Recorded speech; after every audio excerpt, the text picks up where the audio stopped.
That's right. Let's talk about how, the midterm results would shape the U.S.-Africa engagement. Because you Sure. see, when we're having these Yeah, conversations, of Africans are course. saying, how do we benefit from this? What's in it Yeah. for What's us? our Yeah. what's our Yeah. problem? Why Yeah. why do we want to know about Yeah. America? Well, I mean, I think the main takeaway here is that the midterm elections, no matter how they were going to go, was not going to impact American engagement with Nigeria or with the continent. True. There's a lot of bipartisan support between Republicans and Democrats Okay. on the importance of the U.S.-Nigeria relationship and the U.S. relationship with Africa overall. And that's going to be underlined, I think, in December with the U.S.-Africa Presidential Leaders Summit, which will be in Washington, D.C., December 13 to 15.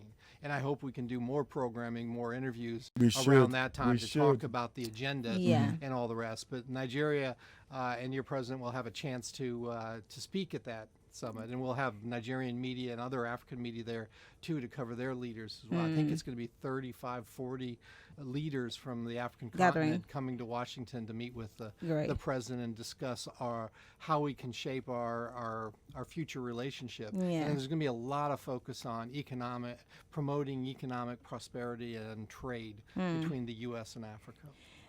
What are your expectations from the 2023 elections, being that you're also going to be observing? Yeah. I think there's been a peace pact signed by some of the presidential candidates. That's I right. don't know if you were part of it. Yeah. So what are your expectations? What are the United States? What does government expect? Well, the U.S. government, along with a lot of other of our allies around the world, especially in Europe, will be watching and observing the election very closely. One of the the key things that we're looking for is that we hope that the election will be free, transparent, and fair for all the parties. That all the parties will refrain from engaging in any kind of escalated rhetoric or violence, and that all the parties, after the election is done in a free and fair way, will accept the results of the election. I think those are three very important points that are core to our approach to not just the Nigerian election, but to any country that has democratic elections. And we hold ourselves up to the very same standard.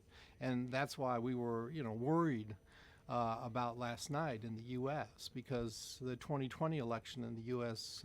Didn't have some of that. True. I mean, one side, Invasion of the former president didn't truly accept the results of the presidential election in 2020, what they call election deniers and stuff like that.